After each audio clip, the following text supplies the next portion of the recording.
All right, there we go. Good evening here.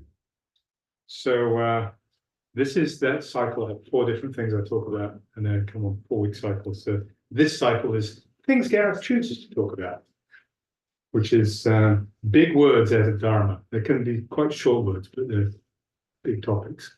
So this week's big word is Kamma. Big word. What is Dharma? Oh, no, it's not. Kamma. Kamma. Thank you. Kamma. What is Kamma? Kamma or karma? So let's start by talking about what it's not. What it's not, several things it's not, and these are things that it is often talked about in these terms. Well, that's just karma, that's your karma. It's like fate. It's like punishment. It's reward and punishment. It is not reward or punishment. It's not you've been a bad person, so you're going to be punished. You've been a good person, so you're going to be rewarded. No, that's not what karma is about. Nor is it fate. When the Buddha was teaching 2,500 years ago, there was a really complex set of understandings of how karma worked in northern India at that time. And you read the Upanishads, and there are a lot of different understandings of karma. The Buddha had a very clear view of karma, and that is the view that I'm talking about tonight. In that view, it was not fate. It was not predetermined. It wasn't all of this stuff rolls forward. So this is what you were born with. And based on what you were born with, this is what's going to happen to you during this life. And this is what's going to happen when you die. It's not fate at all. It is not complete, as in the Buddha was asked on a couple of different occasions about whether certain sicknesses were a result of past karma. And he said, no. So karma is not exhaustive. It doesn't include everything. There are things that just come out of left field. It is not capable of understanding by anyone other than a Buddha. The Buddha talked about the only person who can truly understand karma is a Buddha. Really, really complicated, really, really entangled and meshed. And it is not personal.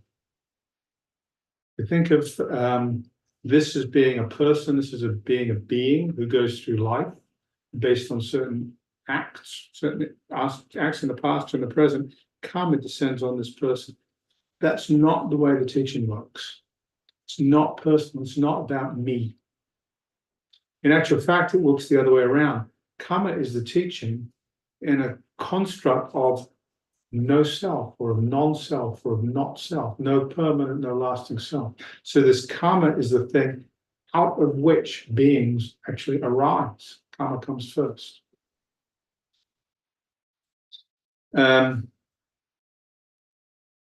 So it's a really, really important teaching. It's a really, really important teaching. One of the very small number of absolutely central teachings. Because the Buddha taught, the core teaching to me is, I teach 2 things. I teach suffering and I teach the end of suffering. That's it. And the end of suffering can be accomplished by right understanding of karma and by what we do with that right understanding. That's all we need to head towards complete liberation. It's a really, really important and central teaching.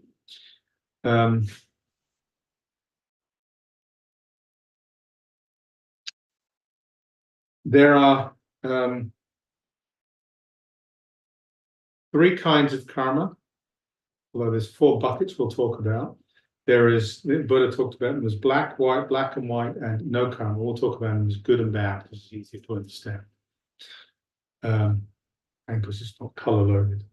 So the good karma, the bad karma, first of all, that's what we worry about most of all. It's if we're not paying attention, or we're not really thinking, or we're thinking selfishly, and we do something that could cause suffering to self or to other. That's bad karma. That's dark karma. That's negative karma. And karma is the consequences of action. It's simply cause and effect. It is simply causation. If one does something that causes suffering, there are consequences of that. That rolls forward. If one does good things, that has consequences, and that rolls forward. Most of the things we do are mixed. They're mixed good and bad. So that rolls forward with consequences on both sides. We then get caught up in the thing that is most slippery here, which is this idea of rebirth, which is not tonight's topic, so we won't get too bogged down in rebirth. But you can't really talk about karma without dealing with it. Because this karma that rolls forward, the consequences show up in the future. Karma is something that exists in time. Karma arises from events, and events are things that we have this fabric of time that we create within which events happen. The two can happen together. So within this fabric of time, karmic actions have consequences in the future. Could be in this lifetime, could be in the next lifetime, could be in a future lifetime. Don't know. A Buddha would know. We can't know. And those consequences we think are this rebirth, but what's really reborn is karma. And I think the trick around rebirth is, as long as you think you're a being, you're going to be reborn. Because it's just simply the aggregation of stuff that you think is a me that has this energy, this momentum to carry on. And that energy is really tangled around this collection of karma. So there are a number of sutras in which Buddha talked about somebody who did something, somebody who's having a really good life, everything's going well, and in the immediately previous life they did something really bad. He says, but don't think about this as being that kind of immediate effect. Sometimes that really bad thing will happen way in the future. And what's happening right now is the result of things that happened many lifetimes ago. So this is not to get the little books out and start doing your accounting things and get the, what do you call them, the T accounts going and sort of figure out the debits and the credits. It is to think directionally about something that when we slow down and pay attention makes intuitive sense, that if I do things that are harmful, that will have consequences that are cascading of harm. There aren't good things that come out of harm. There are bad things that come out of harm. In the Dhammapada, the Buddha said, only good can drive out bad. Bad can't drive out bad. Paraphrasing Reverend Dr. Martin Luther King rephrased it as only light can drive out darkness. Darkness cannot drive out. Darkness cannot drive out dark. So it's the karma, it works in this kind of way. So I do a little more of the theory around this, and then I'll talk about the practical side of it. The theory, it's inseparable from the idea of rebirth, which in turn is also inseparable from the way of describing the center of the middle path, which is dependent causation, dependent co-origination. Sorry. Dependent arising, dependent co-arising, dependent origination. And there's 12 links, and it starts with ignorance, which is ignorance of the path, and that leads through this whole sequence of things. If we're ignorant, then this sense of a self arises, consciousness and the being, the senses arise, name and form, the senses, and out of that come the first engagements with the world. And out of those engagements, we get positive or we get pleasant or unpleasant sensations, feeling terms when we engage with the world. And that in turn leads to, oh, I want more of that, I like that, I don't like that, send it away, give me more of it. I really like that, give me lots more of it. So this whole thing is cascading. And if we get caught up in those, then we start creating these intentional acts. And these intentional acts are precisely karma.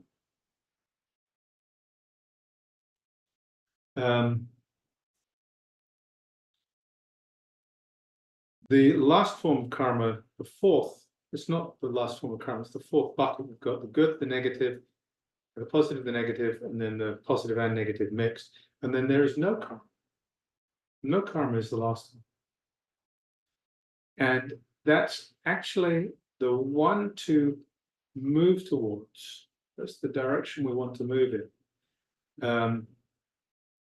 Because even good karma, if we do things that are good, we're conscious of doing good.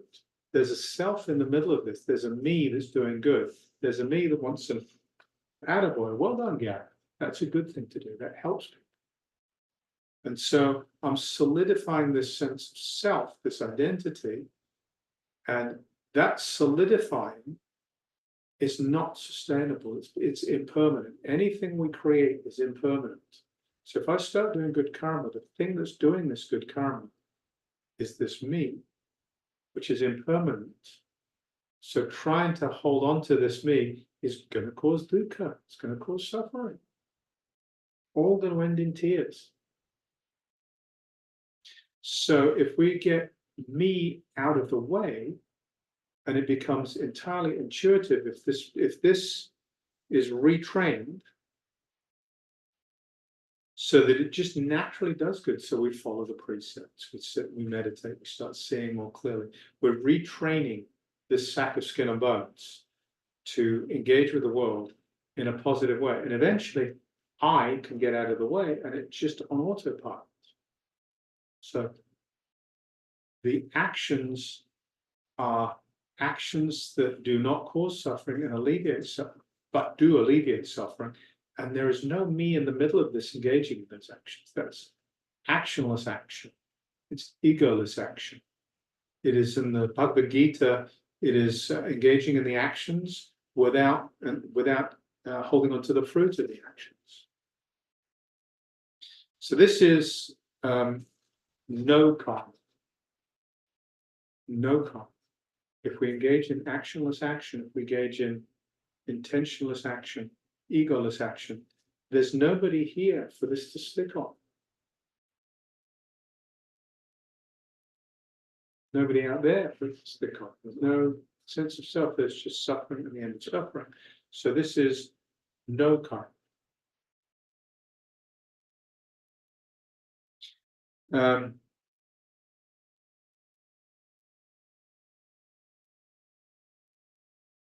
So what we do here is what the practice is about how we act right now. So there's a me that's here. There's a sense of a me that's here.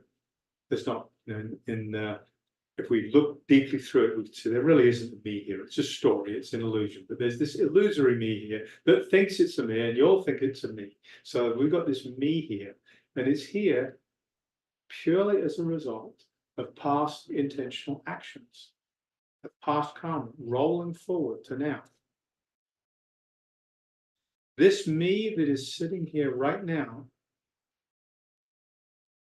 has the choice of becoming what it wants to be incrementally with every decision it makes, every act it makes. Every time I do something, every word I speak, every time I move my hand, every time I look around the room, I am becoming a modified, a revised, a changed me. I'm changing me. I'm becoming a new me every moment. It is a choice about what I want that me to be. It's a choice. What I choose to do right now defines that.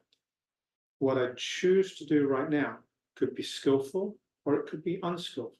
It could relieve suffering. It could increase suffering.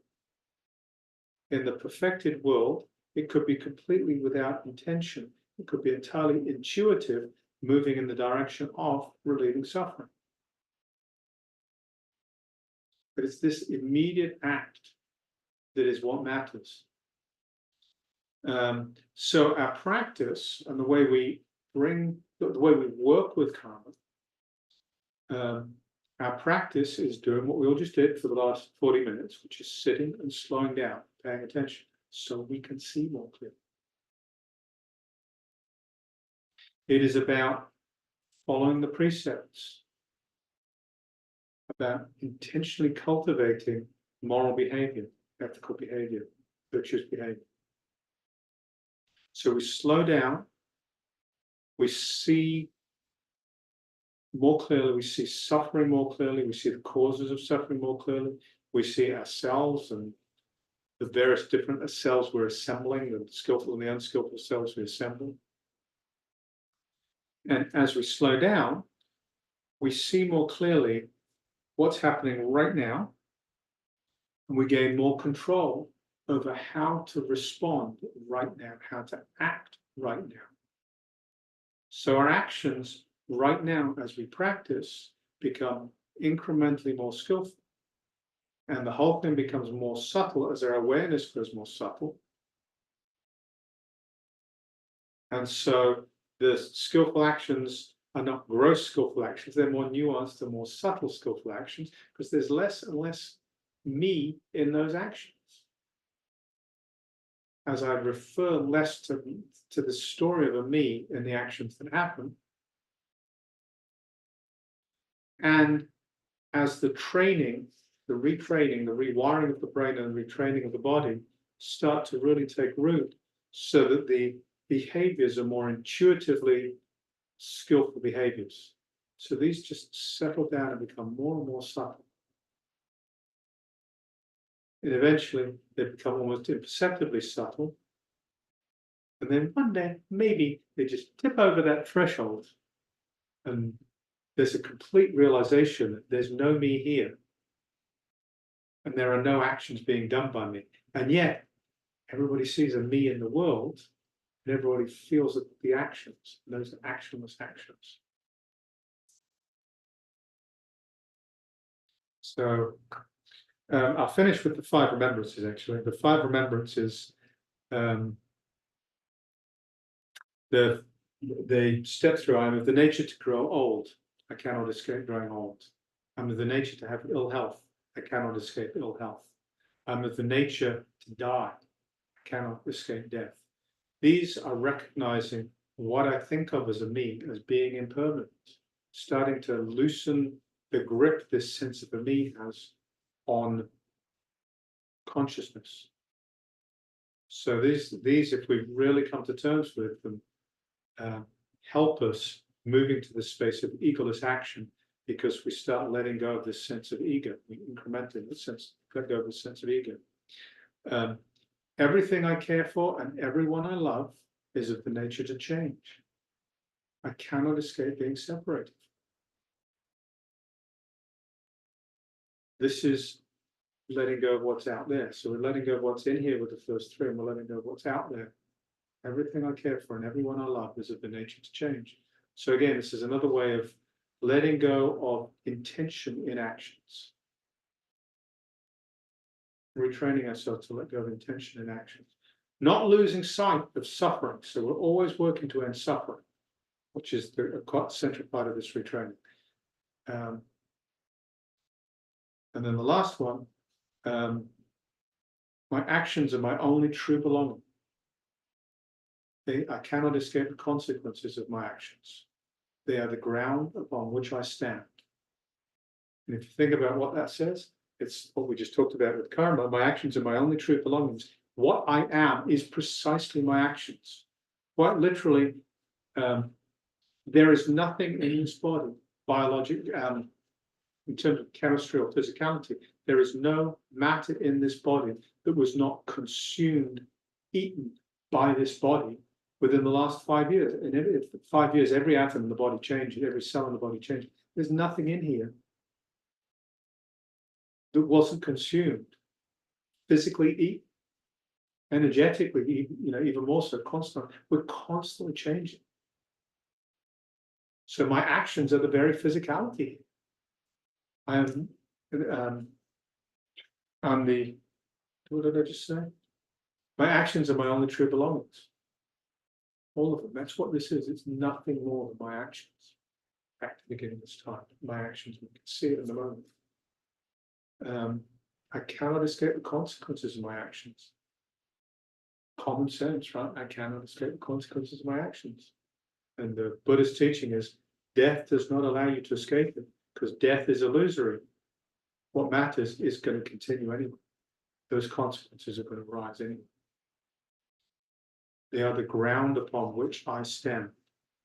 So as long as I'm engaging in intentional actions, I'm building this foundation of karma on which I stand. As my actions start becoming lighter, as this sense of self, as emptiness starts to pervade my experience, then the ground becomes lighter until eventually there's no ground. And then you've got the lovely metaphor of, I think it's Chogyam Trungpa who said this, awakening is like jumping out of a plane without a parachute. You're in free fall, initially you're terrified, but then you realize there's no ground to hit. So you're just constantly in free fall. Just beautiful and free. That's no